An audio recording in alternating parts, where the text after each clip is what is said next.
ಗಮನಿಸಿ ಬಸ್ ನಿಲ್ದಾಣದ ಪರಿಸ್ಥಿತಿ ಹೇಗಿದೆ ಅಂತಂದ್ರೆ ಕೆಎಚ್ಪಿ ಕಾಲನಿಯಲ್ಲಿರುವಂತಹ ಬಸ್ ಸ್ಟ್ಯಾಂಡ್ ಅದು ಬೀಳೋ ಸ್ಥಿತಿಯಲ್ಲಿದೆ. ಹೀಗಾಗಿ ನಿತ್ಯ ಅಲ್ಲಿ ಬರೋ ಪ್ರಯಾಣಿಕರಿಗೆ ಭಯ. ಮೇಲ್ಛಾವಣಿ ಕಟ್ಟಾಗಿದೆ, ಯಾವಾಗ ಬೀಳುತ್ತೋ ಏನೋ ಅನ್ನುವಂತಹ ಆತಂಕ. ಜೊತೆಗೆ ಆ ಬಸ್ ನಿಲ್ದಾಣವನ್ನು ಆಟೋ ನಿಲ್ದಾಣ ಮಾಡ್ಕೊಂಡ್ಬಿಟ್ಟಿದ್ದಾರೆ ಚಾಲಕರು.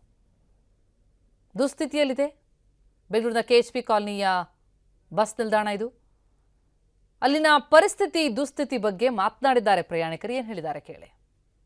ದಿನ ಬರ್ತೀವಿ, ಇದು ಸೋರ್ತಾ ಇರುತ್ತೆ, ಎಲ್ಲ ಮುರಿದೋಗಿದೆ, ಏನಾದರೂ ಸ್ವಲ್ಪ ನೋಡಿ ಸರಿ ಮಾಡಿ. ಯಾರು ಗೊತ್ತಿಲ್ಲ, ನಮಗೇನು ಗೊತ್ತು, ಯಾರು ಬರ್ತಾ ಇಲ್ಲ. ತುಂಬ ವರ್ಷದಿಂದ ಇದು ಹೀಗೆ ಇದೆ. ಒಂದು 10 ಇಯರ್ಸಿಂದ ತುಂಬ ಶಿಥಿಲವಾಗಿದೆ.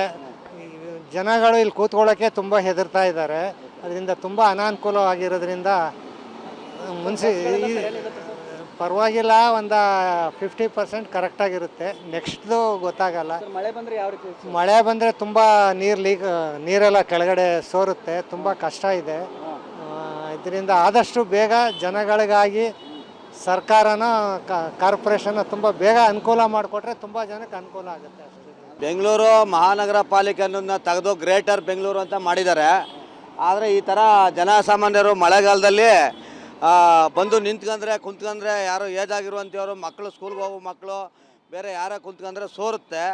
ಅವರು ಬುಕ್ಸ್ಗಳಿರ್ಬೋದು ಮತ್ತು ತಲೆನೋವು ಇರ್ಬೋದು, ಏಜ್ ಆದವ್ರಿಗೆ BP ಶುಗರ್ ಅಂತ ಬಂದವರು ಪ್ರಯಾಣನೇ ಹೋಗೋ ಥರ ಇಲ್ಲಿ ಮಾಡಿಟ್ಟಿದ್ದಾರೆ. ಇಲ್ಲಿಗೆ ಸಂಬಂಧಪಟ್ಟ ಅಧಿಕಾರಿಗಳು ಯಾರಿದ್ದಾರೆ ಏನು ಅನ್ನೋದು ಗೊತ್ತಿಲ್ಲ. ಇದು ಒಂದು ಜಾಗದಲ್ಲಿ ಮಾತ್ರ ಅಲ್ಲ, ಎಲ್ಲ ಜಾಗದಲ್ಲೂ ಸಹ ಈ ಥರ ಬಸ್ ಸ್ಟಾಪ್ಗಳಿರ್ಬೋದು. ಮತ್ತು ಆ ಬಸ್ ಸ್ಟ್ಯಾಂಡ್ನ ಸಂಪೂರ್ಣ ಚಿತ್ರಣ ನೀಡಿದ್ದಾರೆ ನಮ್ಮ ಪ್ರತಿನಿಧಿ ನಟರಾಜ್. ಗ್ರೌಂಡ್ ರಿಪೋರ್ಟ್ ಕೊಟ್ಟಿದ್ದಾರೆ ನೋಡಿ. ಸದ್ಯ ನೀವು ನೋಡ್ಬೋದು, ನಾನಿವಾಗ ಬೆಂಗಳೂರಿನ ಮಾಗಡಿ ರಸ್ತೆಯಲ್ಲಿ ಇರ್ತಕ್ಕಂತಹ KHB ಕಾಲನಿ ಹತ್ರ ಇರ್ತಕ್ಕಂತಹ ಬಸ್ ಸ್ಟಾಪ್ ಹತ್ರ ಇದ್ದೀನಿ.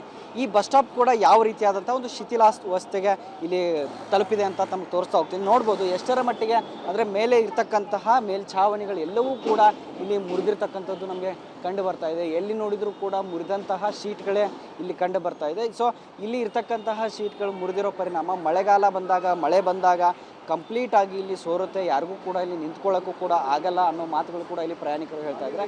ನೋಡ್ಬೋದು ಎಷ್ಟರ ಮಟ್ಟಿಗೆ ಇಲ್ಲಿ ಹಾಳಾಗಿದೆ ಅಂತ. ಸುಮಾರು ವರ್ಷಗಳಿಂದ ಇಲ್ಲಿ ಹಾಳಾಗಿದ್ದರೂ ಕೂಡ ಇತ್ತ ಕಡೆ ಯಾರೂ ಗಮನ ಹರಿಸಲ್ಲ. ಸ್ಥಳೀಯ ಶಾಸಕರಾಗಿರ್ಬೋದು, ಸ್ಥಳೀಯ ಜಿಬಿಯ ಅಧಿಕಾರಿಗಳಾಗಿರ್ಬೋದು, ಯಾರೂ ಕೂಡ ಇತ್ತ ಕಡೆ ಬಂದು ನೋಡ್ತಾ ಇಲ್ಲ ಅನ್ನೋದು ಕೂಡ ಕೇಳಿ ಬರ್ತಾಯಿದೆ. ಮತ್ತು ಪ್ರಮುಖವಾಗಿ ಹೇಳಬೇಕು ಅಂತಂದರೆ ಇಷ್ಟರ ಮಟ್ಟಿಗೆ ಇಲ್ಲಿ ಒಂದು ಬಸ್ ಸ್ಟಾಪ್ ಹಾಳಾಗಿದ್ದರೂ ಕೂಡ ಇಲ್ಲಿ ಯಾವುದೇ ರೀತಿಯಾದಂತಹ ಒಂದು ಬಸ್ ಬರೋ ಸಂಖ್ಯೆ ಕಡಿಮೆ ಆಗುತ್ತೆ. ಇಲ್ಲಿ ಜನರು ಅಂದರೆ ಬಸ್ ಸ್ಟಾಪ್ ಇಲ್ಲಿ ಹಾಳಾಗಿರೋ ಪರಿಣಾಮ ಯಾರು ಕೂಡ ಇಲ್ಲಿ ಕೂಡೋದಕ್ಕೂ ಕೂಡ ಇಲ್ಲಿ ಭಯ ಬೀಳ್ತಾರೆ.